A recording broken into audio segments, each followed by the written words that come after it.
खातिन व हज़रात, आपके दिलों का वजीर आजम इमरान खान हमारे दरमियान मौजूद है।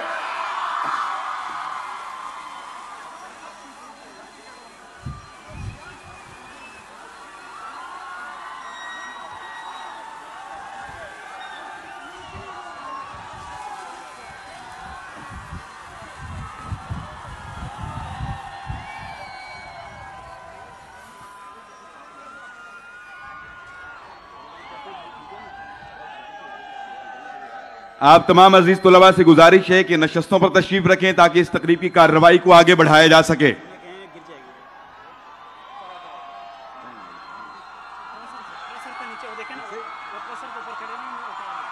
जो तालिब इल्म ट्रेसर के ऊपर हैं उनसे गुजारिश है कि वो नीचे आ जाएं, किसी को नुकसान ना पहुंचे। आप सब दोस्त अपनी नशस्तों पर तशरीफ रखें ताकि तकरीब की कार्रवाई को आगे बढ़ाया जा सके।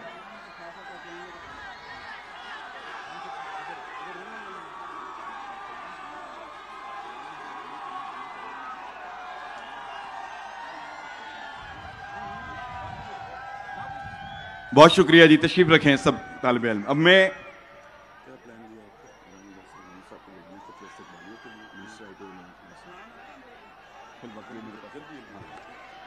आप तशरीफ रखें। अब मैं आज की इस तकरीब की कार्रवाई को आगे बढ़ाते हुए दावत सुखन दूंगा वजीर बराए हायर एजुकेशन पंजाब राजा यासर हुमायूं साहब से कि वो खुतबा इस्तकबालिया के लिए तशरीफ लाएं। भरपूर तालियों में उनका इस्तकबाल कीजिए। जनाब राजा यासर हुमायूं, आपकी इस इज्जत अफजाई और हौसला अफजाई का शुक्रिया। प्लीज आगे आए और खान साहब को बुलाएं।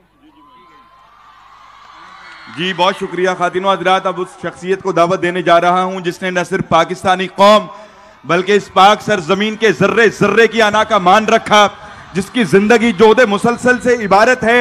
आपकी भरपूर तालियों में दावत सुखन दूंगा चेयरमैन पाकिस्तान तहरीक इंसाफ इमरान खान।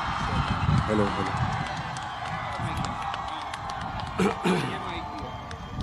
ये ज्यादा है। बिस्मिल्लाहिर्रहमानिर्रहीम। इय्याका नअबुदु व इय्याका नस्तईन।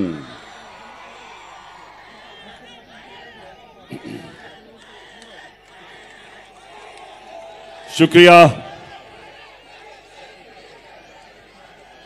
मैं सरगोदा यूनिवर्सिटी का शुक्रिया अदा करता हूं कि आज उन्होंने मुझे दावत दिया। तो मैं अब सबसे अब रिक्वेस्ट करूंगा कि खामोशी से आपने मेरी बात सुननी है, पसंद आई तो बाद में फिर नारे मारना। शुक्रिया शुक्रिया। अच्छा अभी बस आया सब पता चल गया, सुन ले आप मेरी बात। अच्छा देखें, मुझे पता चला कि जो गवर्नर पंजाब, सुन ले आराम से सुनने, आज आपने मेरी बात, पता नहीं कब मौका मिलेगा फिर से आपसे बात करने का। मैं सबसे पहले गवर्नर पंजाब जो चांसलर है सरगोदा यूनिवर्सिटी का, गवर्नर साहब जरा मैं आपसे मुखातिब हूं। अब सबके सामने सरगोदा यूनिवर्सिटी के स्टूडेंट्स के सामने मैं गवर्नर पंजाब से मुखातिब हूं। मैं सबसे पहला सवाल गवर्नर साहब कि ये आपको किसने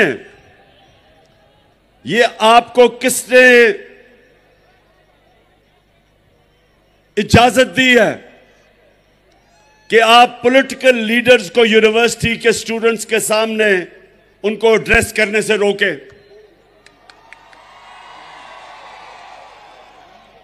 मैं ऑक्सफोर्ड यूनिवर्सिटी 3 साल था। ऑक्सफोर्ड यूनिवर्सिटी के लिए बड़े बड़े सिर्फ बर्तानिया के पॉलिटिशियंस नहीं, इंटरनेशनल पॉलिटिशियंस इनवाइट करते थे, अभी भी करते हैं, और वो स्टूडेंट्स को एड्रेस करते थे। मुझे जब से मैंने यूनिवर्सिटी छोड़ी 3 दफा ऑक्सफोर्ड यूनिवर्सिटी ने मुझे इनवाइट किया है, बल्कि अभी फिर इनवाइट किया है कि मैं यूनिवर्सिटी के सामने आके एड्रेस करूं। तो मैं ये इस गवर्नर से पूछता हूं कि ये यूनिवर्सिटीज नर्सरीज होती हैं फ्यूचर लीडर्स के लिए। जो मुल्क के लीडर्स होते हैं वो आप जैसे नौजवान जो यूनिवर्सिटी एजुकेशन लेते हैं, आप फ्यूचर लीडर्स होते हैं। तो अगर आपके सामने पॉलिटिकल लीडर्स ना आके एड्रेस करें तो आपकी पॉलिटिकल तरबियत कैसे होगी? कैसे आपको पता चलेगा? आप अपना नजरिया कैसे बनाएंगे? कैसे आपको पता चलेगा कि लीडरशिप क्या होती है? क्योंकि आपने इंशाअल्लाह इस मुल्क के फ्यूचर लीडरशिप मेरे सामने बैठी हुई है। सो गवर्नर, खुदा के वास्ते इन चोरों की बातें ना सुनो जो ऊपर बैठे हुए हैं। इमरान खान को यह कौम 50 साल से जानती है और मैं अपने फ्यूचर लीडर्स के सामने अगर आके बात करूंगा तो मुल्क की बेहतरी की बात करूंगा, इनकी बेहतरी की, इनकी तरबियत की बात करूंगा। और आपकी एक तो ये जब भी ये सारा जो चोरों का टोला ऊपर आके बैठ गया है, जब ये मेरा नाम सुनते हैं तो इनकी कांपें टांगनी शुरू हो जाती है। और ये गवर्नर की भी कांपें टांगी कि उसने वाइस चांसलर को कहा कि जनाब इमरान खान को ना बुलाओ। सबको बुलाना चाहिए। मैं चाहता हूं कि कांपे टांगने वाला बिलावल भी आपके सामने खड़ा हो। ये और बात है कि वो आधी उर्दू आधी अंग्रेजी और वो कह कुछ रहा होगा, मतलब कुछ और समझ आ जाएगी आपको। वो कई दफा उसको यही नहीं पता चलता कि वो करता है या करती है। और दूसरी तरफ अगर शहबाज शरीफ आया तो मैं आपको यकीन दिलाता हूं कि वो आपसे पैसे मांगने शुरू कर देगा।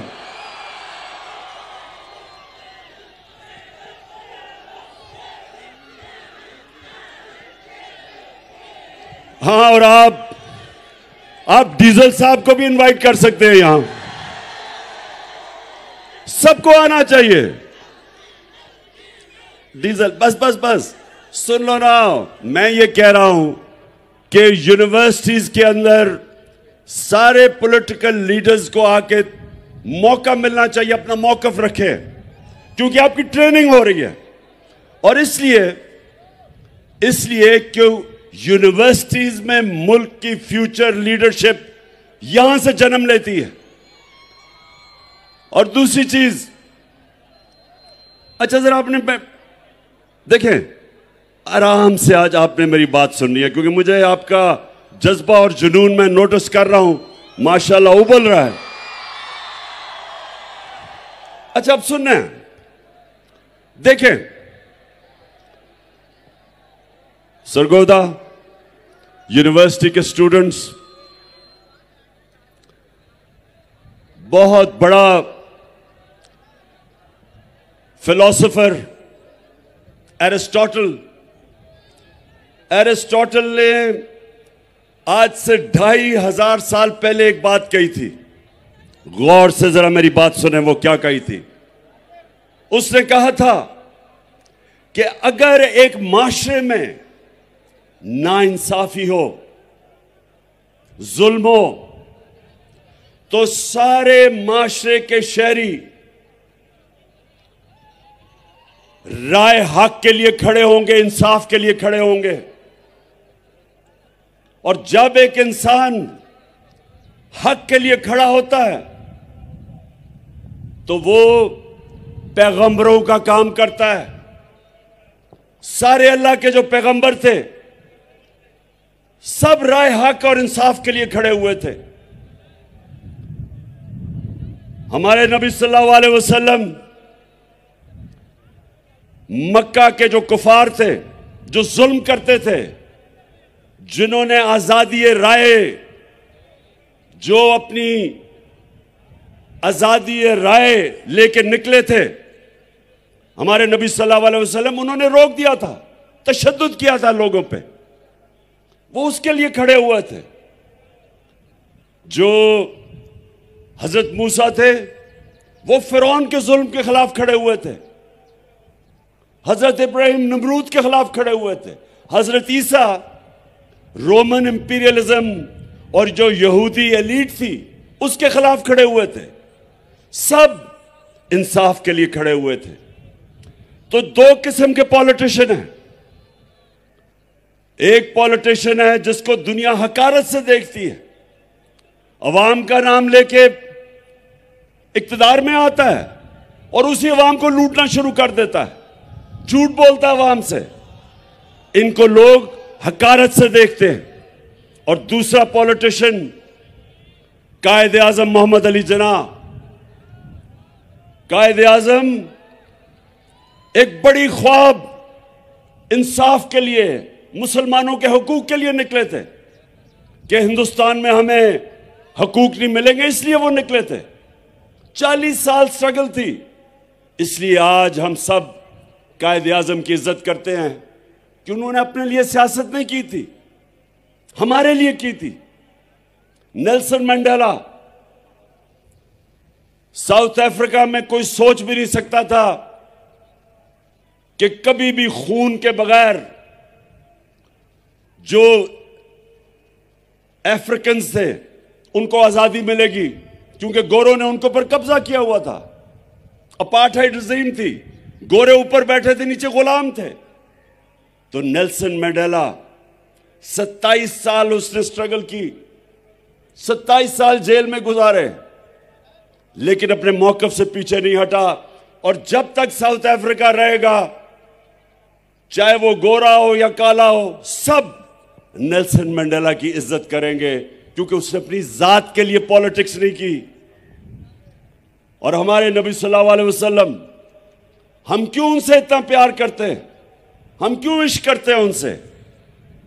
क्योंकि उन्होंने हमें हकूक दिलवाए, उन्होंने हमें इंसान बनाया, उन्होंने मदीना में अदल और इंसाफ का निजाम लेके आए, इंसानों को आजाद कर दिया, उन्होंने मेरिट लेके आए, उन्होंने तालीम का बताया कि जब तुम इल्म हासिल करते हो तो यह इबादत में शामिल हो जाता है। उन्होंने वो लोग जिनकी कोई हैसियत नहीं थी, दुनिया की इमामत की। उन्होंने वो अरब जिनकी हैसियत नहीं थी, 2 सुपर पावर्स थी मशरिक और मगरिब में। ये दुनिया की तारीख का सबसे बड़ा इनकलाब था कि उन्होंने उनको उठा के लीडर्स बना दिया। हर सहाबी लीडर बन गया। तो मेरे जो आज जो नौजवान में आप सब मेरे सामने हैं, ये समझें कि हमारा मुल्क अब 2 तरफ है, फैसला कुन मोड़ के ऊपर खड़ा है। अगर इस वक्त जो मैं अपनी सारी कौम को कहता हूं कि आप आज हक और सच और इंसाफ के लिए नहीं खड़े होंगे, तो याद रखें, जब आप जुल्म का मुकाबला नहीं करते और जुल्म के बुत के सामने झुक जाते हैं, वो माशरा तबाह हो जाता है। हजरत अली का कौल है कि कुफर का निजाम चल जाएगा, लेकिन जुल्म और ना इंसाफी का निजाम नहीं चल सकता।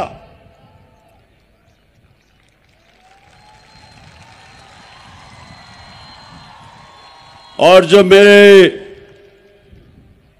दुनिया के सबसे अजीम लीडर, हम सबके दिलों का जो राज करते हैं, नबी सल्लल्लाहु अलैहि वसल्लम, 1500 साल पहले उन्होंने जो कहा था, मैं सब चाहता हूं ये बार बार मेरी बात याद रखना कि जो उन्होंने कहा था, उनकी जो हदीस है कि तुम्हारे से पहले बड़ी कौमें तबाह हुई, जिधर कमजोर छोटा चोर चोरी करे तो जेल में, और बड़ा डाकू जब चोरी करे तो उसका वो ना पकड़ सके जो मुल्क, उसको एनआरओ दे दे, वो तबाह हो जाता है। ये याद रखें कि आप आज अपने सामने मुल्क को तबाही की तरफ जाते देख रहे हैं, क्योंकि मेरे नबी ने कह दिया था कि जब आज जेलों में जाके देखें सब गरीब लोग नजर आएंगे आपको।